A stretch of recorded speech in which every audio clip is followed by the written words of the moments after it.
Quase todas as histórias nacionais começam por um capítulo de introdução geográfica.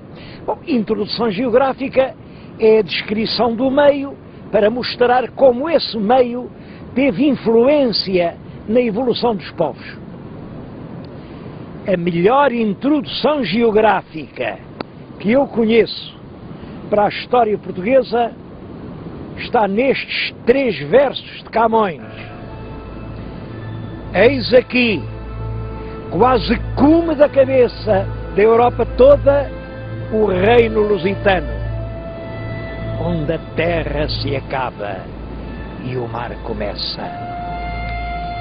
Essa situação foi realmente essencial para a história de Portugal. Para a história de Portugal e para a própria formação do povo português.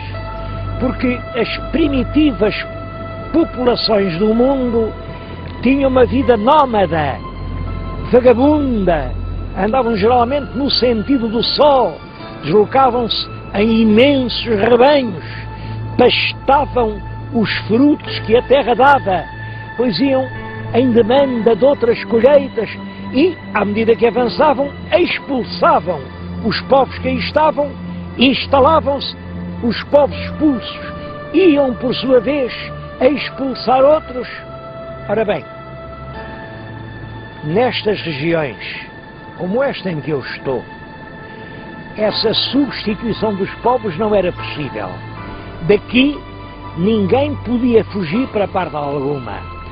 Chegavam novas migrações, lutavam, combatiam, acasalavam, misturavam-se e acabavam por se fundir numa grande amálgama de populações. Isso fez do português este tipo que nós somos. Nós não temos raça nenhuma. Não se pode falar na raça portuguesa. Se houvesse uma raça, nós éramos uma anti-raça, feita com gente vinda de toda a parte, ao longo de milhões de anos.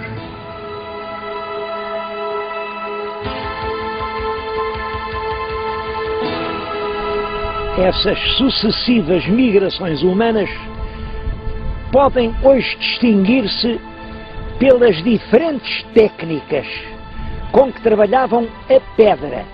Bom, a pedra por isto. É possível que os primeiros homens se tenham servido de outros materiais, mas os que chegaram até nós são os que o tempo não consumiu. São pedras. E a técnica de transformar uma pedra qualquer num instrumento para bater, para atingir a caça, variou muito. Os arqueólogos designam as várias técnicas usadas, e usadas com intervalos de muitos séculos umas para as outras, pelo nome da região onde apareceram os jazigos mais significativos. Devo dizer que praticamente todas essas técnicas estão documentadas no nosso país, o que mostra exatamente isso, que gentes de toda a parte se vieram aninhar aqui. Ora, há cerca de 1 dúzia de milhares de anos, o clima da Europa sofreu grandes mudanças. A temperatura sobe, portanto, grandes conjuntos gelados desaparecem, os campos agricultáveis tornam-se muito mais numerosos, a fauna é muito mais parecida com a dos nossos dias e, de certo modo, o clima, por essa altura, fica muito parecido com o que é hoje o clima que nós temos. E isso, claro, faz surgir uma nova maneira de viver, uma nova época da pré-história, a que os arqueólogos chamam o Neolítico. O Neolítico, os homens agora já vivem em grupos, em pequenas comunidades, não se pode falar em aldeias, mas são grupos organizados, já fabricam muitos utensílios, por exemplo a louça em que comem, e aparece então a primeira cerâmica, já tumulam, enterram os seus cadáveres, domesticam alguns animais, já sabem preparar os alimentos para as alturas de fome, fazem sementeiras. Bom, eu creio que ainda hoje, nos nossos dias, há costumes que vêm desde o Neolítico. Olhem, por exemplo, isto de ter um cão. Antes do Neolítico, o cão era um animal feroz, que atacava o homem. Depois foi domesticado, ficou nosso amigo. Outra coisa, conservar o leite. É claro, o leite era conservado em vasilhas redondas. E daí a forma normal, que ainda hoje tem o queijo. Queijo é apenas o leite conservado numa vasilha redonda. O vinho, eles quiseram guardar as uvas, mas o sumo das uvas fermentado dava uma bebida, como sabem, é hoje um dos principais alimentos do mundo. E é nessa fase que aparecem os mais característicos e os mais impressionantes monumentos do nosso passado neolítico, que são os dólmenes, estão numerosos em todo o país, os menhires, os cromlecs. Isto existe por todo o território português, mas no número especialmente importante no Alentejo. No Alentejo há maior densidade do que em qualquer outra região. Porquê? Bom, a explicação óbvia é que o Alentejo é a melhor terra para dar pão que existe neste território que agora é nosso. E os homens procuraram sempre o pão. Foi num dolmen alentejano que apareceu o objeto que agora estão a ver. É um cavaleiro ainda sem estribos, um cavaleiro oriental. Ele vem lá do fundo do Mediterrâneo e eu penso que é a imagem de um dos primeiros exploradores de metal que vieram à nossa península, porque a Península Ibérica era extraordinariamente rica em metais e foi isso que começou a atrair colonizadores que vinham de longe. Acabou o tempo da pedra, agora os homens já sabem fabricar instrumentos em metal e a época dos metais dura desde cerca de 2500 a.C. até à chegada dos romanos. Em várias fases. Primeiro é uma metalurgia do cobre, porque o cobre é um metal que se trabalha com facilidade, do cobre e do ouro. Depois eles descobrem que misturando estanho no cobre obtêm uma liga muito mais dura, que é o bronze. Bom, e a época do bronze dura perto de 1000 anos. O primeiro bronze começa cerca de 1800 a.C. Bom, o primeiro ferro é provavelmente introduzido pelas invasões dos celtas. O objeto mais típico dos celtas é o punhal de antenas. É um punhal que tem aqui estes emblemas, e depois a lâmina, e que era de ferro. Bom, é evidente que isto tem um caráter fálico, as antenas simbolizam o testículo, e isto era, portanto, um instrumento do poder e da guerra, porque é claro, com uma arma de ferro, um grupo era muito mais temível do que com armas de bronze. Mas o ferro não era só para as armas, era também para os arados. São eles que se misturam às populações que havia por aqui. Os celtas não eram muito numerosos, tanto assim que a certa altura até faziam os tais punhais de antenas em bronze, o que significa ou que não havia madeira bastante para fundir o ferro, porque a fusão do ferro é muito mais difícil, claro, que a do cobre, exige muito mais lenha, ou então significa que os grupos que vieram de fora assimilaram a civilização que aqui encontraram. De qualquer maneira, são esses celtas misturados aos iberos que vêm a dar a civilização castreja. Vim contar-lhes isto precisamente aqui, no alto de um castro, vêem as habitações redondas. Era aqui que, quando chegaram os romanos, as populações viviam geralmente no alto de montes, assim, em aldeamentos rodeados por cinturas de muralhas onde se defendiam.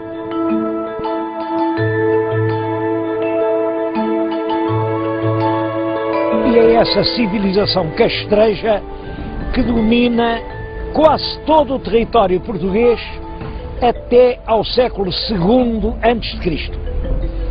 Mas no século II, o que é que se passa?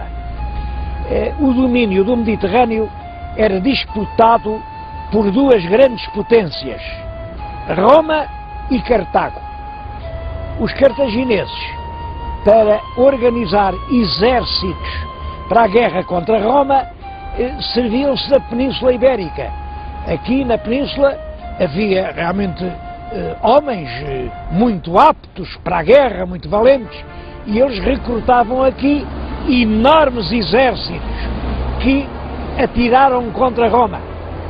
E os romanos vieram à Península fundamentalmente para impedir esse recrutamento, mas é claro, também chamados pela imensa riqueza mineira que toda a Península tinha.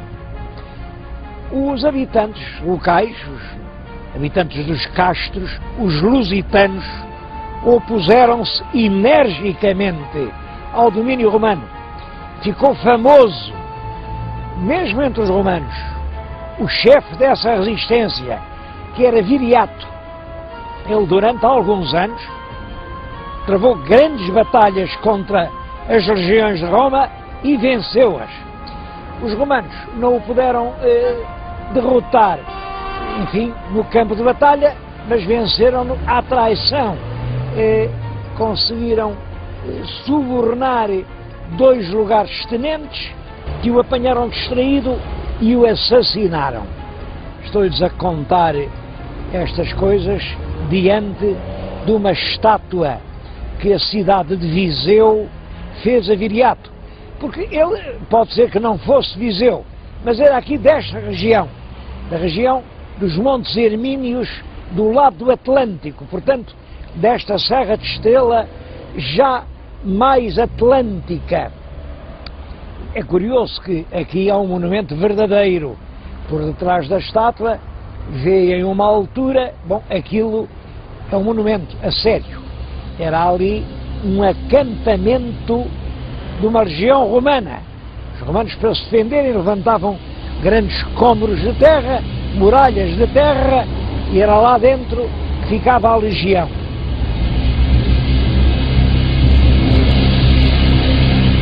Os romanos dominaram completamente toda a Península Ibérica durante mais de 5 séculos.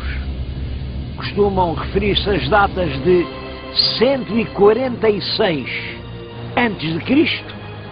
e depois 409 depois de Cristo, que é quando veio os bárbaros.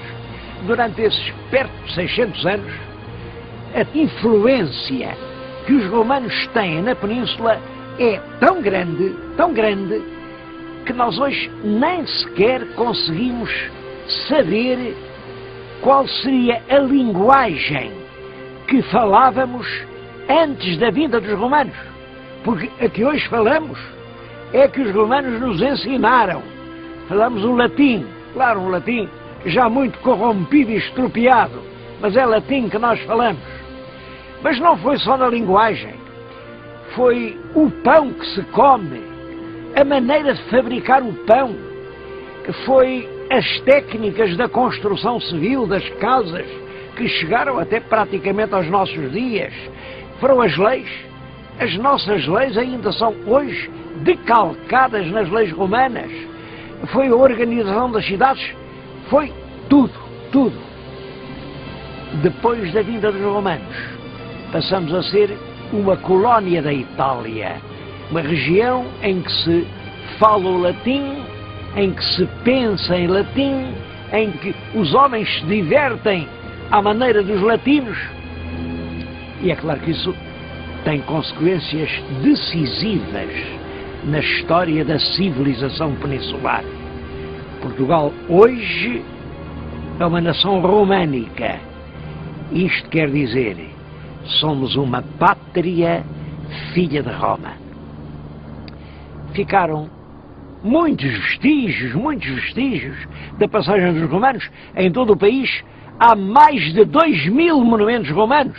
É claro, alguns são muito importantes e ainda hoje estão de pé. Por exemplo, a ponte romana de Chaves, ainda há pouco tempo passavam por lá pesados caminhões. ou Centoncelas, que era o centro de uma região mineira, ou realmente aquele criptopórtico de Coimbra, onde hoje está o Museu Machado de Castro, era, enfim, a base de um palácio romano, ou o Templo de Évora, que se chamou tanto tempo o Templo de Viena, não tem nada a ver com Viena, era do culto imperial, ou São Cucufate, no Alentejo, que chegou até hoje porque era uma vila romana, também centro de uma região mineira, onde se instalou um convento e que não deu tempo a destruir. Os frades, em vez de deitarem abaixo, aproveitaram os muros romanos, por isso está de pé. O Milreu, no Algarve. Mas talvez a mais importante de todas as recordações que os romanos nos deixaram foram estas ruínas de Conímbriga.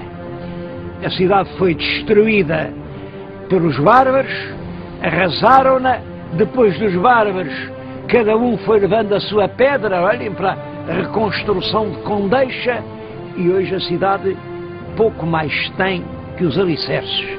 Ainda assim ficaram os mosaicos, que são dos mais belos monumentos romanos que há em Portugal.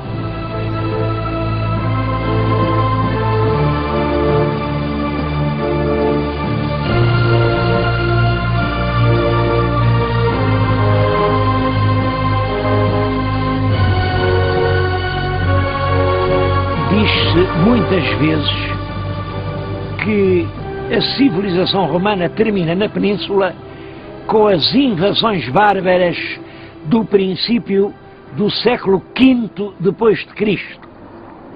Bom, eu penso que isto é só uma meia-verdade, porque é certo que os bárbaros mutilaram, incendiaram, degradaram as cidades que encontraram, chacinaram populações.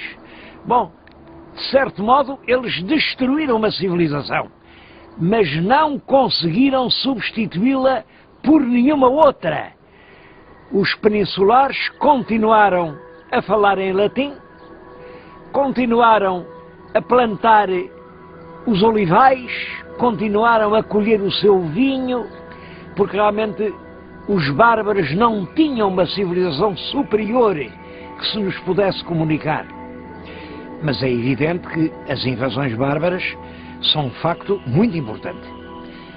Iniciam-se no ano 409, grandes bandos de povos germânicos, são os alanos, os vândalos, os suevos, atravessam as gargantas dos Pirineus, penetram na Península Ibérica e derramam-se um pouco por toda a parte.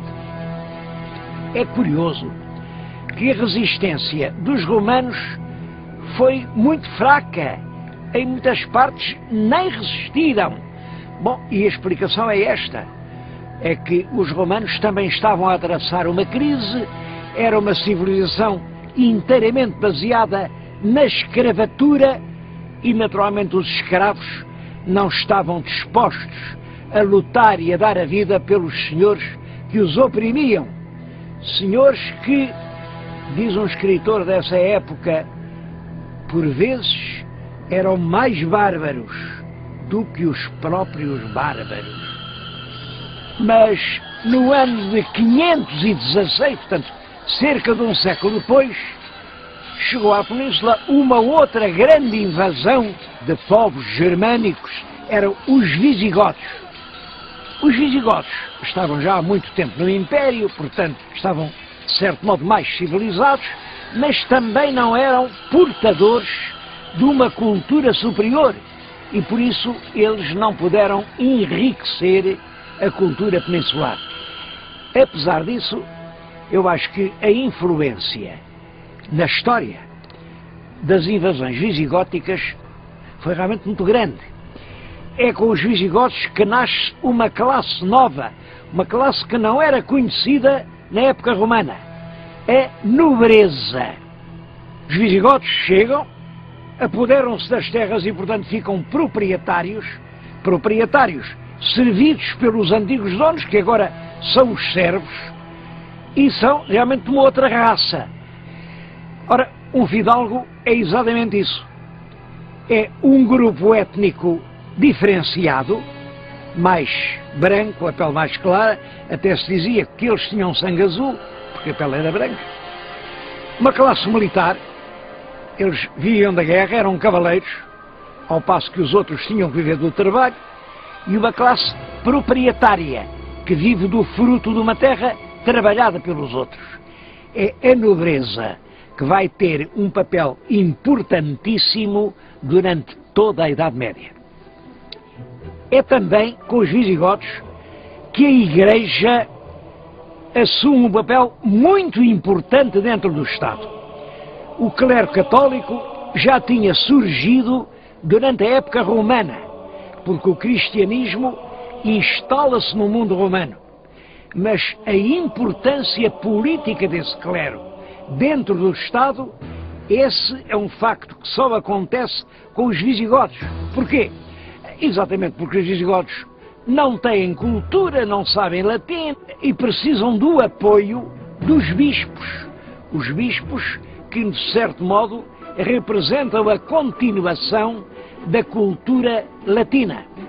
As leis, durante a monarquia visigótica, são feitas nos concílios pelos bispos e o clero aparece como uma classe com um grande poder. Bom, e aqui temos como clero e nobreza, dois elementos fundamentais na sociedade medieval, aparecem respectivamente na época romana e na época visigótica. Vamos ver a seguir como com os mouros é o povo livre que vai surgir. Os muçulmanos invadiram a Península Ibérica no ano 711.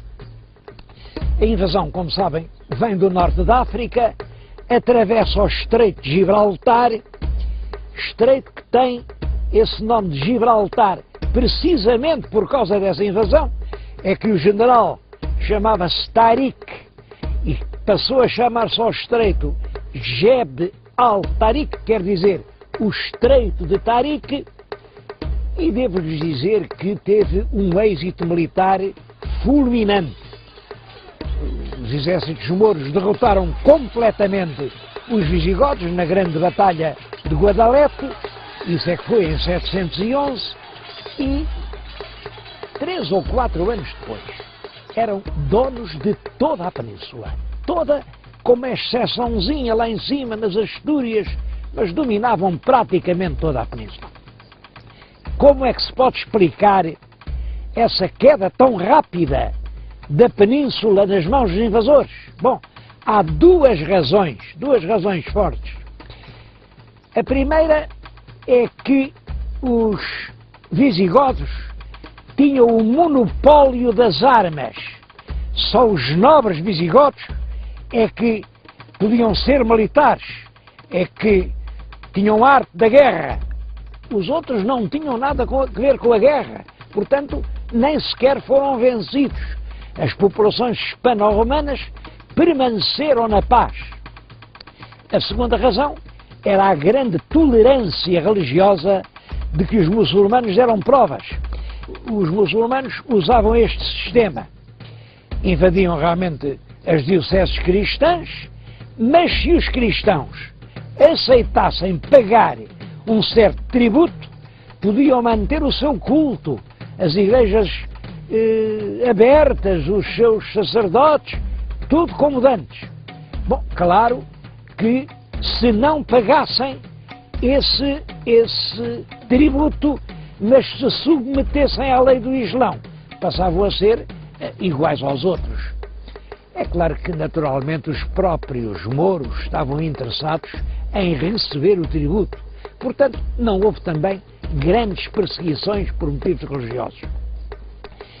O domínio dos muçulmanos na península teve uma importância muito diferente conforme foi no norte ou no sul, porque eles lá nas regiões do norte estiveram um pouco mais de 100 anos.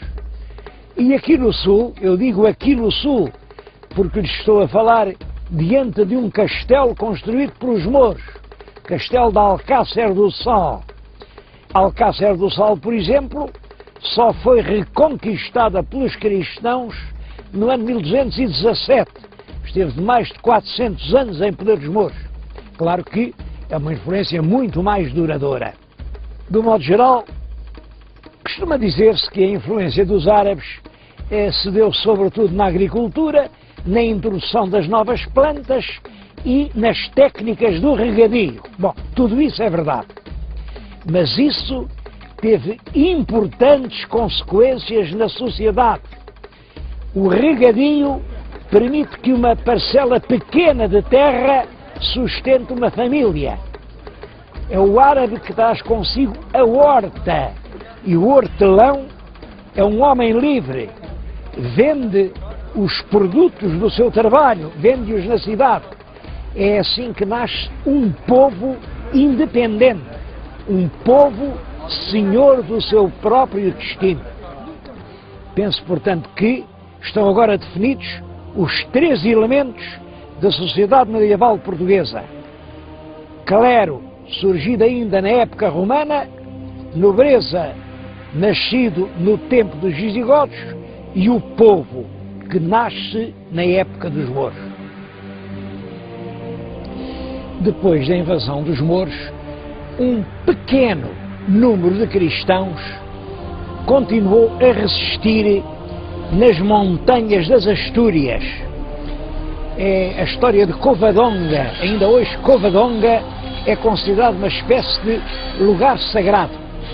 Bom, e essa pequena guerra, à medida que o poder dos mouros ia enfraquecendo, essa guerra ia avançando sobre a antiga terra dos mouros, e é essa guerra que se dá o nome de Reconquista. É claro que há muitas opiniões sobre o que foi a Reconquista, e eu creio que, de facto, trata-se do restabelecimento do regime de servidão que tinha sido derrubado com a derrota dos visigodos. Os novos senhores que vêm do norte chegam, os lavradores livres das aldeias são obrigados a voltar à sua antiga situação, servos da gleba. E por isso houve realmente muitas revoltas dos cristãos contra os seus novos senhores. Há mesmo um documento que chama a estes cristãos que cá tinham ficado os libertinos, quer dizer, os filhos dos escravos, e que diz que eles se revoltavam contra os seus antigos senhores, mas que eram reconduzidos à primitiva servidão. In pristinam servitutem. Isto revela claramente o caráter social da Reconquista. Os nobres vinham, apoderavam-se destas terras que estavam mais ou menos sem dono, sem autoridade, e era isso que se chamava a presúria. Presúria, vem de presa, tomar presúria. Eu vim falar-lhes nisto aqui diante da estátua de um presor. É Vímara Pérez, que no ano de 868 tomou de presúria esta terra. Este cabeço, em que agora está a sede do Porto, era um cabeço quase deserto. Havia aqui apenas uma ermida. No centro da ermida está hoje a catedral.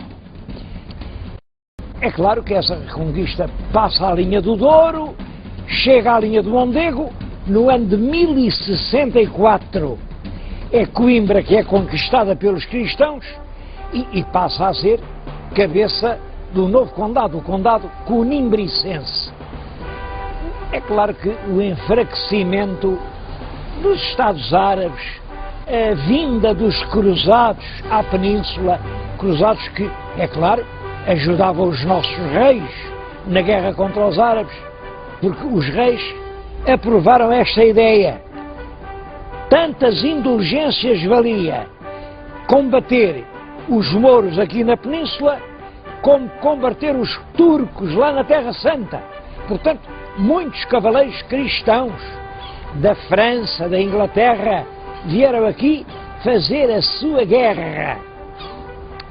Tudo isso contribuiu para a vitória definitiva da cristandade sobre os mouros. Esses dois condados, o que tinha a cabeça no Porto e o que tinha a cabeça em Coimbra, eram governados por condes.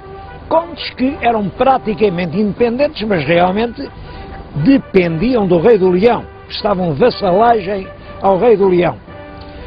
Ora, no ano de 1095, o imperador Afonso VI tinha o título de imperador porque era rei dos três reinos de Leão, Castela e Galiza.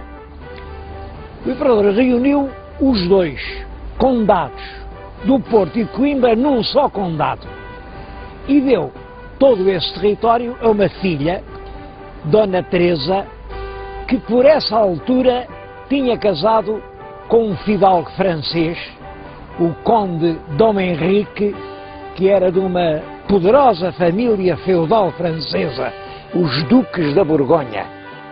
Bom, e são eles, Dom Henrique e Dona Teresa, os primeiros príncipes de Portugal. Os seus túmulos estão hoje na Catedral de Braga e eu próprio estou a falar-lhes aqui em frente do Castelo de Guimarães, onde eles por vezes residiram.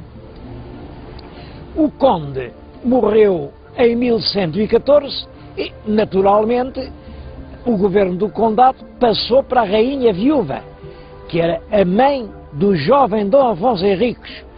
Quando o pai morreu, ele ainda era uma criança. Mas, é claro, era uma criança que cresceu e, em 1122, já se armou a si próprio cavaleiro na Catedral de Samora. Ele armar-se a si próprio queria dizer que não reconhecia ninguém acima de si. Ora, por essa altura, a condessa Dona Teresa apoiava-se muito nos nobres galegos.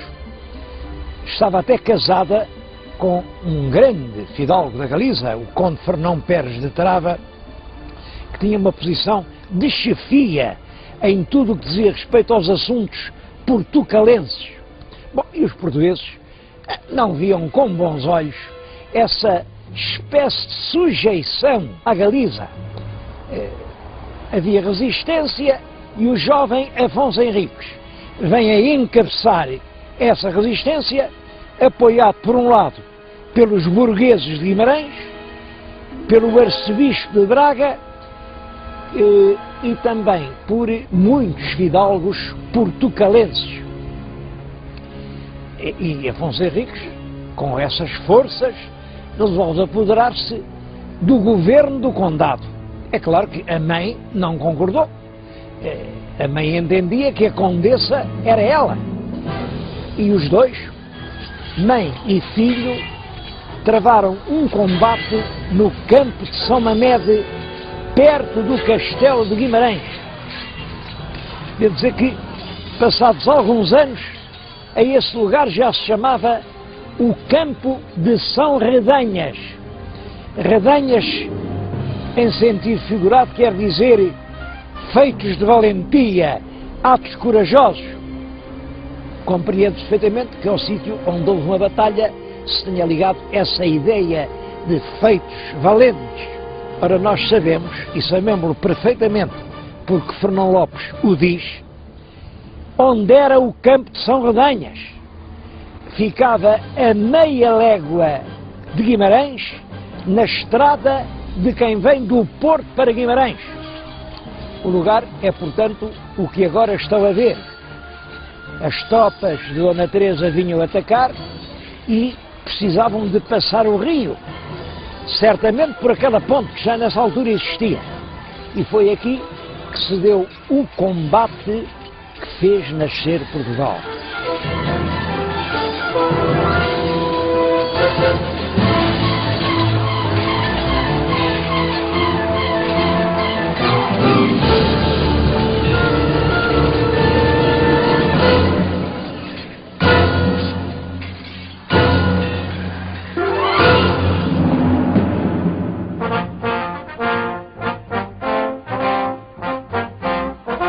Depois do combate de São Método, é Afonso Henriques quem governa o condado portucalense, com o Porto e Coimbra, embora o condado, é claro, dependa do rei de Leão.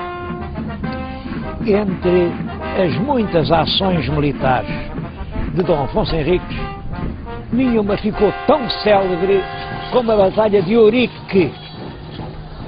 A Batalha de Ourique é realmente um caso curioso. Não há dúvida que houve uma batalha, foi no ano de 1139, entre as forças de Dom Afonso Henriques e forças mouras. Dizem que eram muitos reis, enfim, porque depois a lenda foi ampliando e acabou por transformar essa batalha num acontecimento extraordinário, estrondoso, com a própria intervenção de Deus, com o milagre. Deus veio do céu à terra e apareceu a Dom Afonso Henriques para lhe anunciar que ia dar a vitória em troca de depois ele, Dom Afonso Henriques, lhe dever consagrar este país. É curiosa essa história, porque realmente a lenda do milagre só aparece no século XVI, mas foi acreditada piedosamente no século XVI, XVII, XVIII, e é preciso chegarmos quase ao fim do século XIX para que o nosso grande escritor Alexandre Herculano tenha mostrado o que havia de, enfim, inadmissível em todas essas fantasias. Chegou-se mesmo ao ponto de dizer que nem sequer houve batalha. Isso não é verdade. Realmente houve uma batalha de Ourique. Não se sabe ainda hoje ao certo onde, não se sabe. Estou a falar-lhes nisto aqui no monumento feito à Batalha de Ourique, um monumento em Vila Chã de Ourique, nas imediações da Vila do Cartacho. Um belo monumento que representa aqui os ricos homens do tempo de Dom Afonso Henriques e lá em cima o vulto da Vitória. Bom, mas se fomos ao Alentejo, à região de Ourique, eu podia-lhes mostrar outro monumento à mesma batalha. Há outras regiões, por exemplo, Leiria, diz que foi lá. A verdade é que, ao certo, não se sabe onde foi a batalha. Que a batalha existiu, não há dúvida nenhuma. E que essa batalha deu ao jovem Dom Afonso Henriques um enorme prestígio que lhe foi útil para alcançar a realeza e a independência, disso também não pode haver dúvidas. A partir de 1140, Dom Afonso Henriques já assina rei. Afonso, rei dos portugueses. Para se poder considerar um rei independente, ele naturalmente não podia prestar vassalagem ao rei de Leão. E, de facto, nunca a prestou. Mas é claro, isso custou-lhe combates sangrentos, negociações muito hábeis. E em 1143, esta data também é importante, numa reunião que foi feita na cidade de Zamora, o próprio rei de Leão deu a Afonso Henriques já o tratamento de rei.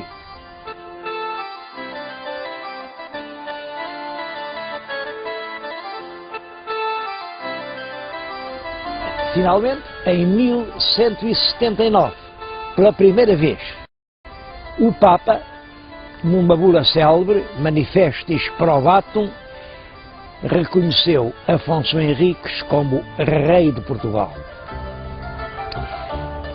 É claro que a independência de Portugal deve muito a Dom Afonso Henriques, mas não foi apenas a valentia, a teimosia e o gênio político de um homem que estiveram na base do nascimento de uma nova nação.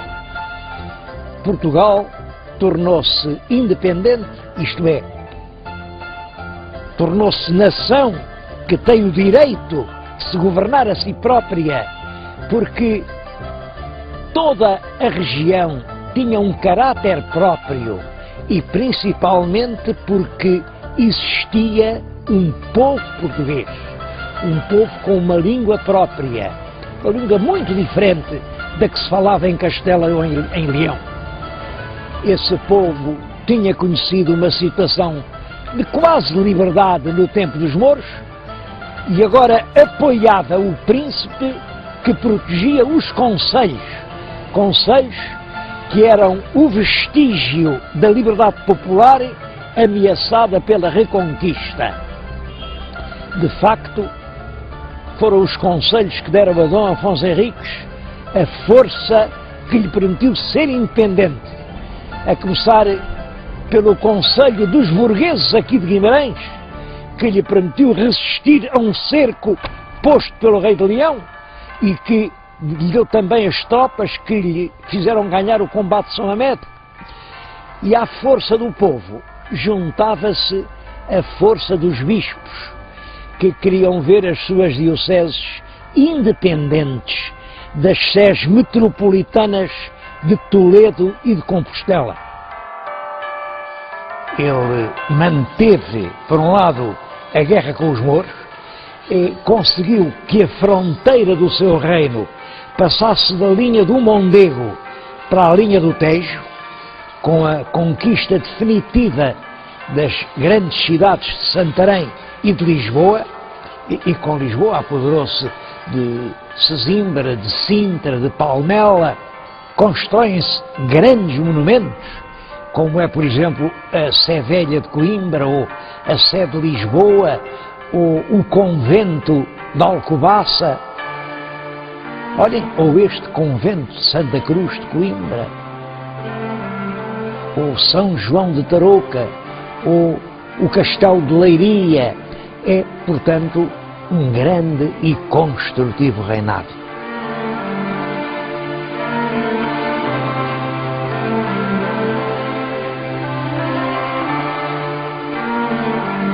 A monarquia que nasceu assim, com Dom Afonso Henriques, foi essencialmente popular, no sentido de que a força do rei era a força do povo. Governou Portugal desde 1127 até a data da morte, em 1185, portanto, durante 58 anos. Quando ele morreu, Portugal era considerado já um reino independente e estava em franco progresso.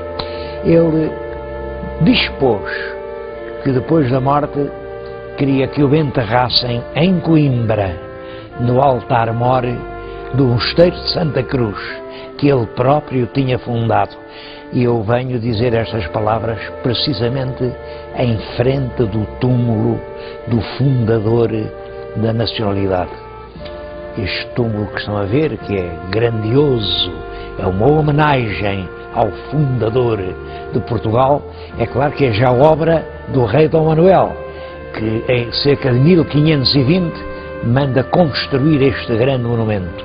Mas é ali que, desde a morte, jazem os seus restos mortais. Mas talvez o aspecto mais notável do seu governo seja a proteção que ele deu constantemente aos conselhos dos moradores. Discute-se muito ainda hoje qual é a verdadeira origem dos conselhos medievais portugueses. Bom, há quem diga que eles representam os municípios romanos, municípios que tinham estado esquecidos durante alguns séculos, mas que ressuscitaram na Reconquista. Eu penso que não foi assim. Eu penso que os municípios romanos realmente desapareceram quando desabaram todas as instituições da autoridade romana e foram substituídos pelas autoridades dos nobres que se apoderaram das terras depois da invasão visigótica. Mas depois, os invasores mouros mataram ou expulsaram os donos visigóticos das terras, e os moradores que lá ficaram, que eram os vizinhos Esta palavra vizinho é curiosa porque vem de vicus. Ora, é vicus que deu Vigo. Depois os árabes substituíram pela palavra deles aldeia. O vicus era uma aldeia. Os moradores das terras ficaram sem senhores e tiveram de se organizar para resolver os seus próprios problemas, os problemas da sua vida coletiva, porque alguém tinha que fazer justiça, alguém tinha que mandar reparar os caminhos por onde se passava, tinha que mobilizar e administrar os lagares do vinho e do azeite, os afolhamentos da terra, o regime da pastorícia. Tudo isso eram problemas de todos e que só podiam ser resolvidos por todos. Por isso, os vizinhos reuniam-se. Penso que nos primeiros tempos não haveria passos do concelho, portanto, reuniam-se à sombra de grandes árvores e aí decidiam coletivamente o que é que se devia fazer.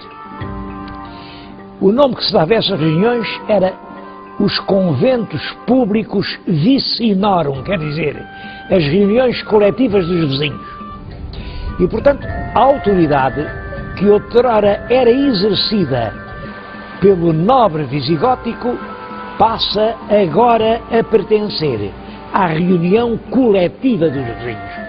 Reparem que isto é uma mudança profunda. No mundo romano e depois no mundo visigótico, quem governa a terra é o dominus, o dono. Na sociedade posterior à invasão sarracena de 711, os senhores da terra são mortos ou são expulsos e quem governa a terra são os vizinhos. Isto são dois caminhos opostos: senhorialismo ou municipalismo. Se a terra fosse de um nobre ou da igreja, não pagava impostos, quer dizer, era imune. Mas se a terra fosse de um concelho, isto é, se ela fosse governada pelos vizinhos, o senhor era o rei e, portanto, era ele quem tinha direito a receber os impostos, impostos que eram fixados nos forais.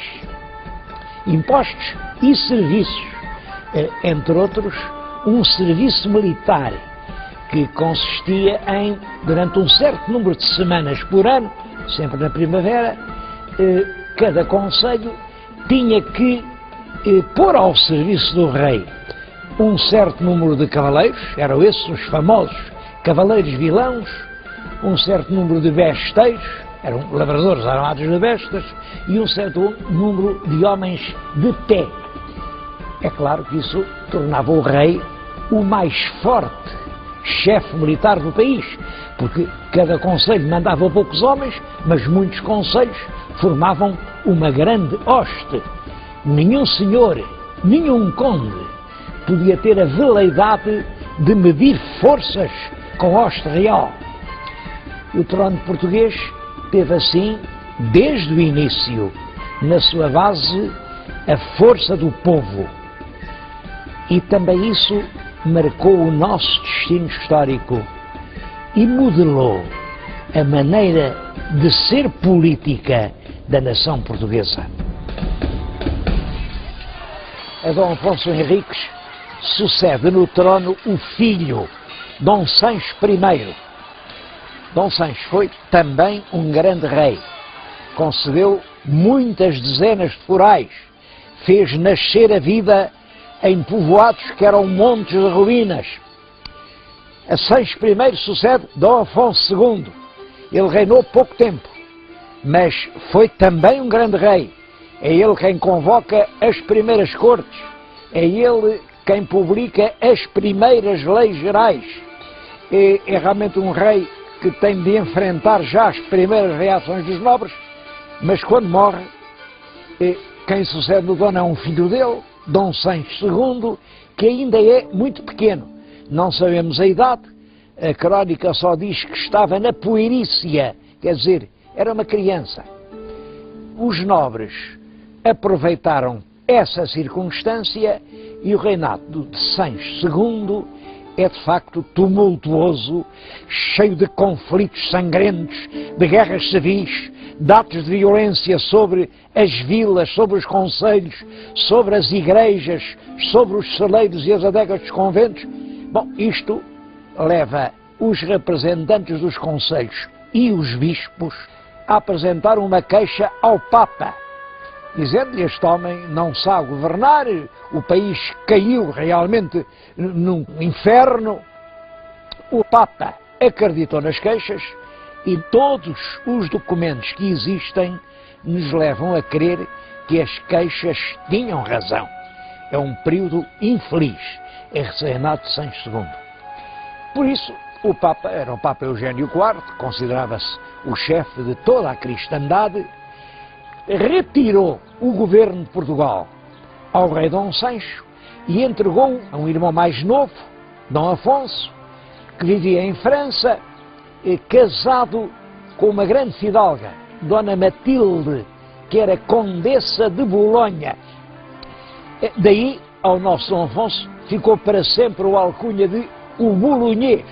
Aliás, ele assinou sempre Conde de Bolonha, até que, é claro, depois de ser rei de Portugal, assinava como rei de Portugal.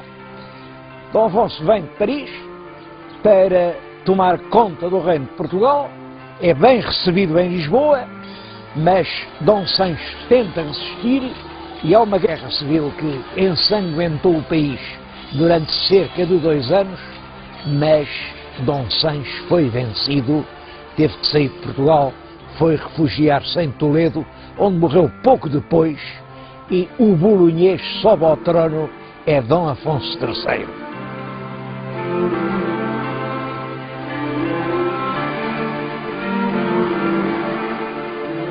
Com o reinado do bolonhês, restabelece-se a paz e a organização no país. O povo é pela primeira vez chamado a tomar parte nas cortes.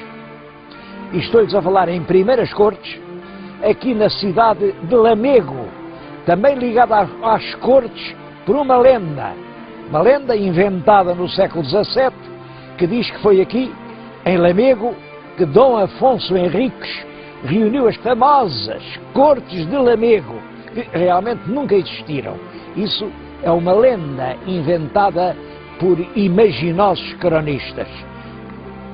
A lenda entrou, de certo modo, na história, porque houve muitos atos importantes da vida portuguesa, até a nossa independência, em que se falava no direito definido nas cortes de Lamego. Para falar no reinado de Dom Afonso III, nenhum lugar está mais indicado do que Leiria, porque, de qualquer forma, a única notícia segura que temos das cortes com representantes do braço popular são realmente essas cortes de Leiria de 1254. Pensa-se que as cortes estiveram reunidas na igreja de São Pedro. É a igreja cuja fachada românica podem ver atrás de mim. Fica aqui no sopé do Castelo de Leiria. É um castelo que tem coisas muito anteriores ao Dom Afonso III. Por exemplo, aquela parte central com a torre de homenagem, aquilo vem do princípio da monarquia, e também tem coisas muito mais modernas do que o Dom Afonso III.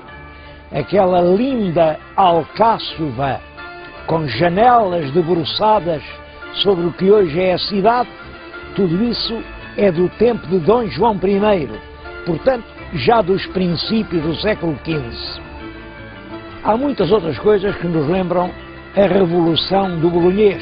Por exemplo, a bandeira do rei até ao Dom Sancho II são apenas as 5 quinas em campo branco, portanto, a hoste real e atrás daquela bandeira. Mas o Dom Afonso III, o Conde de Bolonha, quando vem para o reino, tem que trazer uma bandeira que o distinga.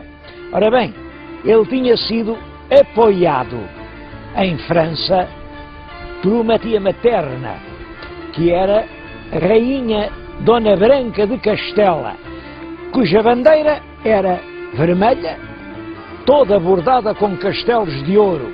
Era isso que queria ser Castela. o nosso príncipe sobrepõe a bandeira branca das esquinas à bandeira vermelha dos castelos e deu o resultado que estão a ver. As 5 quinas rodeadas pela faixa dos castelos que ainda hoje figura na bandeira nacional. Com Dom Afonso III, muitas coisas mudam em Portugal e um dos passos importantes é a conquista definitiva do Algarve logo em 1249. Notem que ele só era rei desde 48, que é em 48 que morre em Toledo o rei Dom Sancho. Pois logo em 49 ele à pressa vai conquistar as últimas praças mouras do reino do Algarve.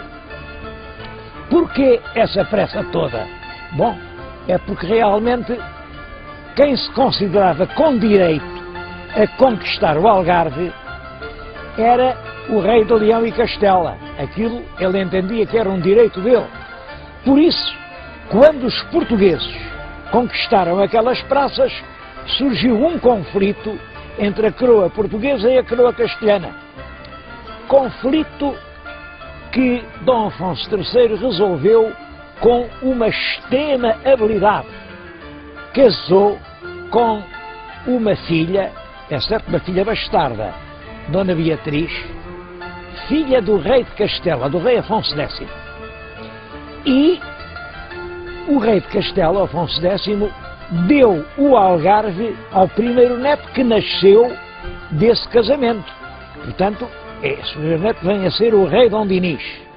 Bom, quando o rei Dom Dinis cresceu, aquilo era um reino à parte, mas pertencia ao rei de Portugal, e foi assim que o Algarve se integrou na coroa portuguesa.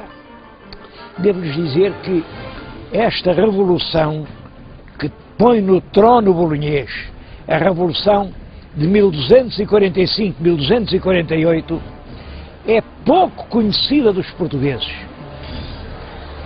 Tem muitos pontos de semelhança com a revolução que século e meio mais tarde vem a mudar também o destino nacional, a revolução de 1383-1385. A razão porque uma é tão conhecida e outra tão pouco, creio que é só esta. A revolução de 83-85 teve um escritor genial que a descreveu, que era Fernão Lopes, ao passo que a revolução de 1245-48 não teve ninguém que lhe dedicasse uma crónica.